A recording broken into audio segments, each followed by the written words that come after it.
If you haven't heard about Anchor, it is the easiest way to make your podcast. Let me explain. It is free, and you can do everywhere you have an internet connection, from your cellular phone, from your laptop, or from your tablet. It's free.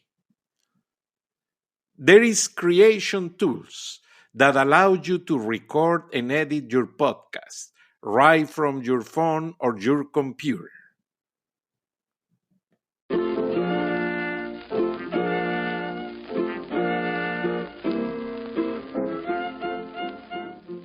Gracias, amigos de Charlas de la Noche, Palabras con Imagen. Regresamos a los estudios donde estamos entrevistando a Abelardo Casillas, hijo del gran actor Abelardo Casals. Le estamos rindiendo esta noche un gran homenaje porque aparte de su personalidad impresionante, Gregorio Casals tiene una voz que en las películas, y lo digo en presente porque todavía puede conseguir sus películas, las puede buscar, las puede ver. Yo le decía en el segmento pasado a Abelardo que parece mentira, pero los americanos son muy, así como nosotros somos aficionados a ver películas americanas antiguas. Bueno, ¿qué les puedo decir? Anglosajones americanos aficionadísimos a ver películas de la época de oro de Gregorio Casals, y qué curioso, se inspiró en Gregory Peck para cambiarse el nombre. Gregory Peck fue aquel gran actor que apareció en la gran película legendaria To Kill a Mockingbird, que viene de una novela escrita en Alabama, pero no vamos a hablar de ello. Vamos a seguir con el homenaje a Gregorio Casals. Abelardo, continúa. Bueno, mira, te decía muchas cosas acerca de mi padre. Y en las películas del Santo, por ejemplo, que la gente ahora le gusta mucho ver y veía, hay varias anécdotas que recuerdo de él. Cuando una vez, yo era muy chico, tenía unos 7 años, 6 años, 8 años tal vez, pero recuerdo haber saludado al Santo. Y pues como niño, el Santo y Blue Demon eran ídolos en México, eran ídolos para todos los niños mexicanos. Y la impresión que tuve del Santo fue muy extraña. En primera, pues no se le ve la cara. También tenía una voz un poco fuerte, pero lo más impactante para mí fue su mano. Cuando lo abracé era una mano muy fuerte, no muy grande, pero bastante fuerte. Y era un poquito gordito, quisiera decir, pero no sé si era gordura o músculos. Creo que eran más músculos en esa mano que gordura. En aquella época no había esteroides, mi amigo. Sí, no había nada de eso. Y estaban fuertes. Y la mano fue algo impresionante, algo que no puedo olvidar, aún a pesar de tantos años. Y eran admirables, eran gente que hacía lucha e incluso películas acerca de luchas y cosas así, y aún son muy vistas esas películas. Y sí, esas películas tenían más calidad que algunas que se hicieron después, ya en los 80s, más calidad en filmográfica en todo sentido, su audio, su cinta, todo era aún más cuidado, con más calidad, y aún persiste. Es lo bueno del cine, que no son cosas digitales, es luz, y aún permanece para la posteridad. Eso es otra cosa que también tengo yo la oportunidad, y es una dicha increíble, que cuando yo quiera aún puedo ver a mi padre vivo, como lo recuerdo yo, lo recuerda la gente, como lo recuerdan mis hijos, y eso es un mucha gente tiene. Exacto. ¿Cuántas películas hizo Gregorio Casals con El Santo y Blue Demon? Yo creo que fueron aproximadamente 6 o 7, no estoy muy seguro, pero en realidad no fueron muchas. ¿Qué otros actores marcaron tu vida trabajando al lado de tu padre? Bueno, mira, en lo personal, Ofelia Guilmain, por ejemplo, fue una mujer con la que mi papá hizo algunas obras de teatro y también algunas novelas, y ella era una excelente actriz, extraordinaria, y aparte era una persona muy amable, muy buena. Ella iba a la casa de mi abuela en San Miguel y ahí nos reuníamos, y estaba mi tío Mario y mi tío Jaime, mi papá, todos mis tíos, sus hermanos, mis tías, las esposas de mis tíos, mis primos, mi esposa, todo el mundo estaba ahí y ella estaba ahí con nosotros. Miguel Alemán es otra persona, perdón, Julio Alemán, no Miguel, Miguel Alemán fue el presidente, Julio Alemán es otra persona que compartió mucho tiempo con nosotros, es compadre de mi tío Mario, y son gente que era muy familiar, como muy reunida lo de familia, y se juntaba mucho con nosotros. Ahora, yo tuve algunos amigos que en realidad fueron compañeros de mi papá, pero yo los consideré amigos míos. El Flaco Guzmán era uno de ellos. Yo era muy joven, él era un poco mayor, pero pasábamos mucho tiempo juntos y muy agradable. Hay muchos otros, es una cantidad increíble de actores y actrices a los que yo admiré. En realidad aprendí a admirar a la gente más por cómo son como personas que por sus actuaciones. También, claro, admiré a aquellos actores famosos y directores como el Indio Fernández. Yo lo admiraba mucho, pero como persona no era una gente con la que yo quisiera estar. No sé si me explico muy bien. El Indio Fernández era un súper director, muy talentoso, muy hábil, pero en realidad su forma de ser como persona no era muy agradable para mí. Y él me regaló los 2 perros que más he querido en mi vida. Eran pitbulls y él me los regaló y lo admiraba, pero no mucho como persona, para ser honesto. Sí, de repente todos tenemos carácter, o sea, todos tenemos un rato bueno y un rato malo, como decimos en México. Nos encuentran en nuestros 5 minutos y ya lamentablemente eso ya etiquetó por el resto de nuestra vida. Pero qué bueno que le reconoces su calidad como director de cine. El Indio Fernández, recuerda que trabajó con Hughes y varios directores de cine en Estados Unidos, y eso pues realmente le dio una categoría importante en el cine. Howard Hughes y mucha gente. Ahora, ¿qué pensaba? Hay algo que quisiera decirte de Emilio Fernández que poca gente sabe. El Oscar, la estatuilla del Oscar está hecha en base a Emilio Fernández, al cuerpo de Emilio Fernández cuando era joven. Algo escuché de eso. ¿Cómo lo hicieron? ¿Tienes detalles? No, la verdad no. Mi papá me dijo eso y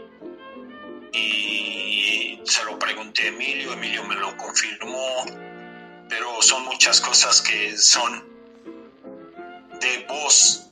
No tengo detalles precisos acerca de eso. Interesante. Ahora, tu padre trabajando al lado de esas figuras, ¿qué otras anécdotas recuerdas? directores, amigos, actores? ¿A quién ayudó tu papá a llegar a la pantalla que conozcamos? Bueno, mira, mi papá ayudó a mucha gente. No, en realidad, no quisiera decirte nombres porque no es... ¿cómo quisiera decirte? No quiero hacer sentir a la gente que está obligada por alguna razón o algo. No hay nada de eso. Son situaciones en las que si mi papá podía, ayudaba a la gente. Pero quizás muchos vieron en tu papá una escuela, un modelo a seguir, y no tiene nada de malo. En el medio se dice mucho, oye, yo me hice actor gracias a otro actor que me inspiró. Sí. Entonces, sí, pero bueno, y ¿qué te queda, aparte de las películas, del mensaje de tu padre, lo que le puedas decir a tus hijos cada día como ejemplo? Y si hay alguien de tus hijos o tus nietos que quiera ser actor, inspirado por el abuelo. En realidad no sé si quieren ser actores o algo, no creo. Ya todos tienen sus carreras, todos son profesionales, todos mis hijos, mis 5 hijos, y tienen a sus esposas. Tengo 6 nietos ya, y no sé qué venga para el futuro. Mi papá les enseñó a ser fuertes, a no dejarse de la gente, a ser respetuoso también, a no buscar problemas, pero tampoco no permitir que la gente te abuse. Y es algo en lo que ahora estamos viviendo mucho. La gente abusa de nosotros por ser quien somos y sin ninguna razón, sin ningún motivo. Y no podemos dejarnos, hay que ser humilde, pero tampoco dejar que abusen de nosotros. Efectivamente. Ahora Gregorio Casals, con ese carácter fuerte, ¿llegó en algún momento a tener alguna situación dentro del escenario que recuerdes que su carácter personal le haya provocado alguna indiferencia con otro actor, con un director? Sí, yo recuerdo una película en la que tuvo precisamente con Emilio Fernández una discusión, y Emilio empezó a hablar muy fuerte a mi padre y con la pistola enfundada y todo. Emilio entonces se le sabía de que había matado a 2 personas, ¿verdad? Entonces mucha gente le temía. Pero estaban en un teatro en Sonora haciendo una escena para una película, pero dentro de un teatro, o ensayando más bien la escena para después ahí dentro del teatro. Y empezaron a discutir, y mi papá lo paró y lo detuvo y le agarró las manos y le dijo algo también muy agresivo. Se insultaron mutuamente, y desde entonces se hicieron muy buenos amigos, los 2 con el mismo temperamento, los 2 muy agresivos, pero a Emilio ya se le temía mucho. Y mi papá nunca mató a nadie, nunca hizo ningún crimen, pero sí peleó a mucha gente y se defendía. Entonces esa es una situación de las que yo recuerdo. Habrá habido algunas otras. Hay gente a la que no le gustó trabajar con mi papá por la misma situación, porque era una persona bien exigente. Así como él exigía de sí mismo profesionalismo, pedía que todos los demás fueran profesionales. y a muchos no les gustaba cuando fallaban en ese profesionalismo. Qué interesante. Ahora, pues dentro de la televisión hubo una época en que básicamente los actores de cine fueron ciertamente limitados, como que no querían combinar el cine con las telenovelas. ¿Le tocó a tu papá vivir algo de eso? Sí, claro. Hay muchas épocas, incluso épocas en las que la política interviene en el cine en México. Por ejemplo, cuando Luis Echeverría era presidente, Rodolfo Echeverría era el presidente de CONACYT, por decir. O sea, él era el encargado de todo el cine en México, para el hermano del presidente. Entonces había mucha política, pero fue muy bueno para todos los actores que querían hacer cine, porque entonces había un apoyo federal directo al cine, que es cuando se hace la Cineteca Nacional y se fomenta más cine y se hacen películas más interesantes, tratando de renovar aquellos años de oro de los 50 y hacer cine mejor en México. Entonces la política influye y hay mucha política que manejaba entonces Emilio Azcárraga, dueño de Televisa, en la que, por ejemplo, el Canal 13 entra siendo un canal del Estado en la República Mexicana, y esta Televisa tenía un monopolio en la televisión. Y entonces le prohíbe a actores que trabajan en Televisa actuar en películas o en el 13, los empieza a contratar exclusivamente y cosas así. Entonces hay divisiones entre los actores y directores, incluso en la Asociación Nacional de Actores, que es como una unión de actores, hay división. Y entonces se forma la ANDI, la Asociación Nacional de Intérpretes, en la que Eric del Castillo, Mario Casillas, mi tío, ahora presidente de la ANDI, por cierto, y mi papá y otros actores se unen para formar la ANDI. Y entonces sí había mucha política, mucha división, mucha exclusividad, y es cuando se vienen años difíciles para trabajar en la televisión, pero mi papá feliz porque el cine era el amor de su vida, era lo que a él le gustaba. Entonces hizo más cine. ¿Le tocó a tu papá hacer, con perdón de la expresión, pero así le llaman, cine de ficheras? Ya ves que hubo una época en los 70s que se vino una fiebre del cine de ficheras. Mira, para ser honesto, en los 70s yo era un adolescente. Ajá. Y sí hubo películas en las que, no precisamente de ficheras, pero sí muy, muy fuertes sexualmente.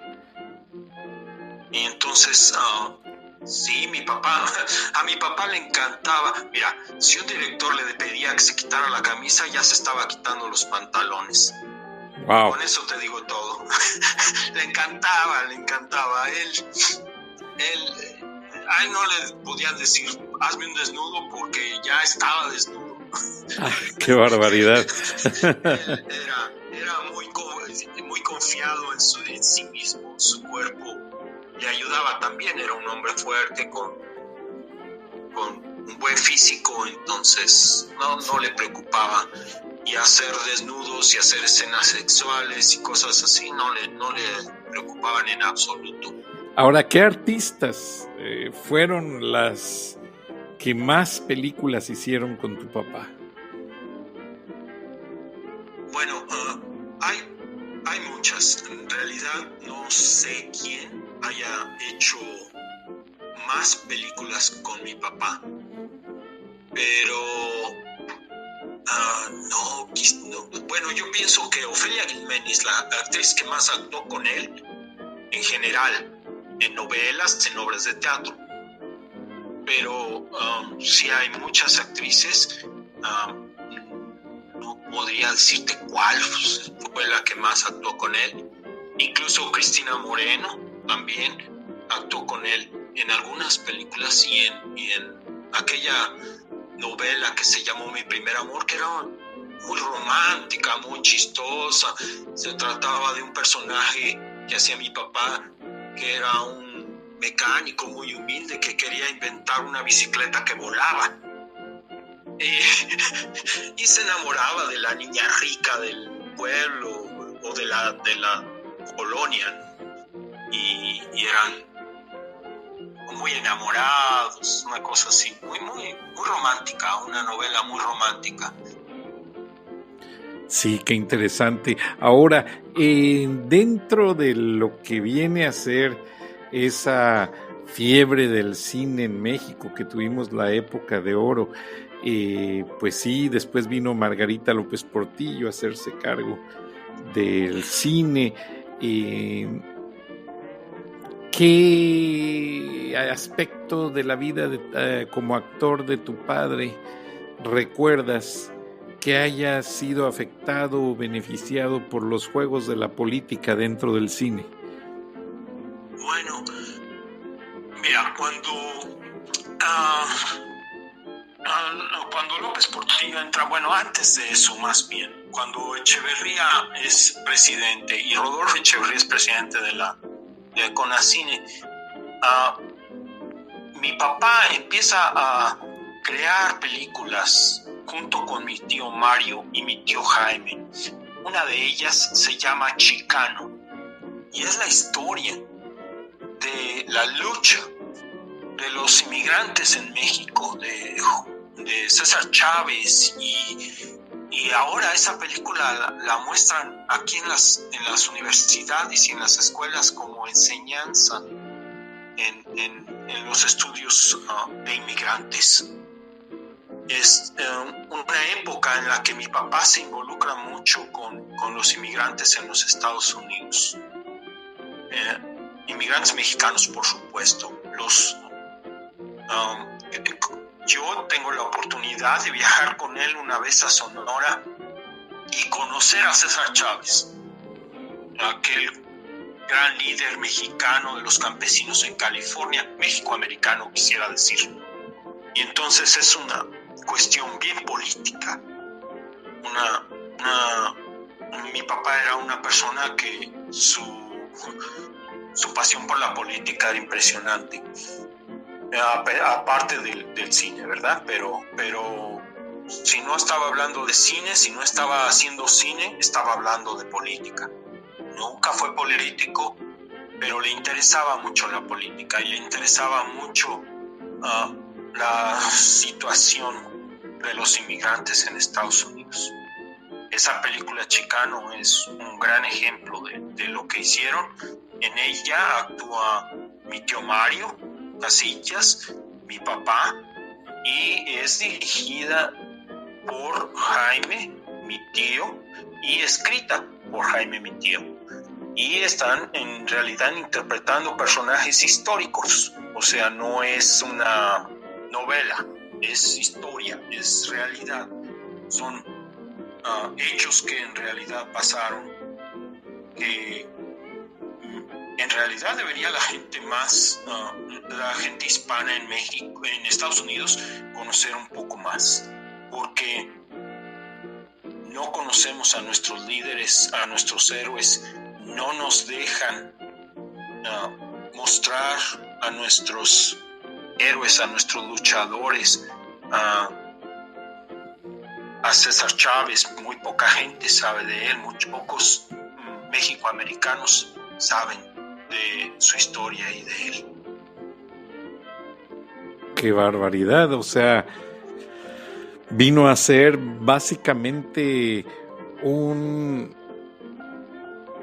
de los precursores de la lucha de los derechos del inmigrante.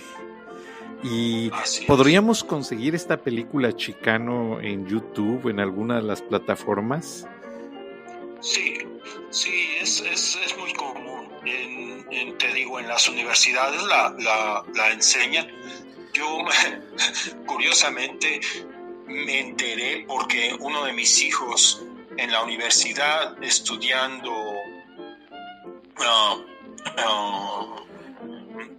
los, ¿cómo le dicen? Los estudios inmigrantes o estudios de inmigrantes. Sí, estudios sociales en la clasificación de inmigrantes, sí.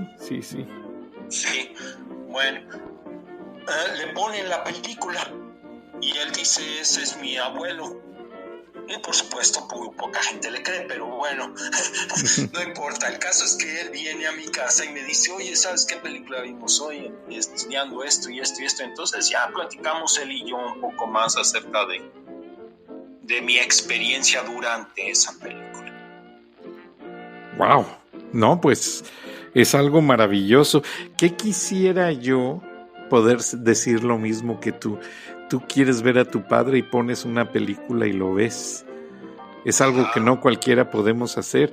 Hay un breve fragmento de un video que un primo mío grabó de mi papá y lo perdió y creo que hasta se echó a perder y no he podido volver a ver a mi papá más que en fotos. Sí, pero es en realidad un privilegio reservado para muy pocos. Yo y mis nietos tenemos ese privilegio de poder buscar una película, inclusive ahora en el internet es muy fácil, y poner una escena y verlo. Claro. En realidad es un poco triste.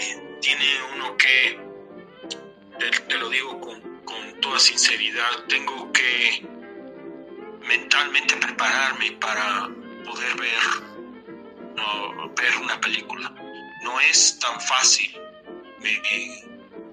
Me causa nostalgia, me causa tristeza, me causa alegría en el momento en el que la estoy viendo, pero es duro, no es tan fácil.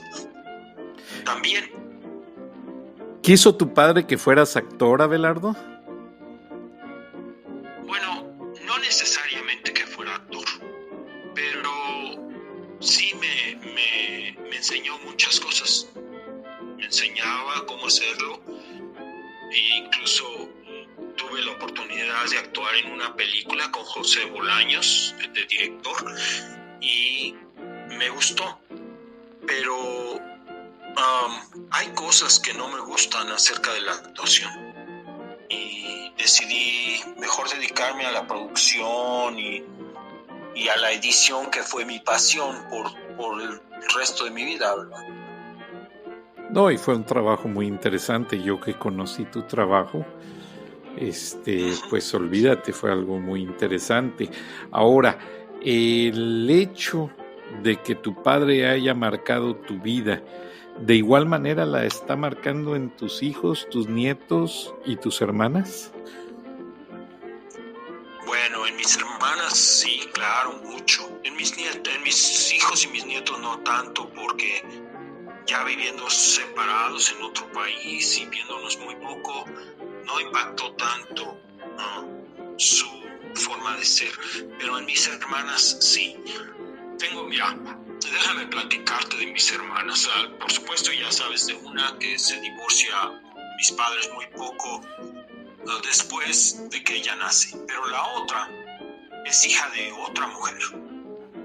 Y entonces esta mujer, cuando mi hermana Citlali tiene 4 años, se desaparece con todo y la niña. Y entonces no la volvemos a ver hasta que ella nos busca cuando ella tiene 18 años. Entonces tuvimos muchas situaciones un poco difíciles en las que incluso teníamos puestas unas demandas en contra de la mujer y buscábamos a la mujer por todos lados tratando de encontrar a esta hermana mía o media hermana mía. Qué interesante.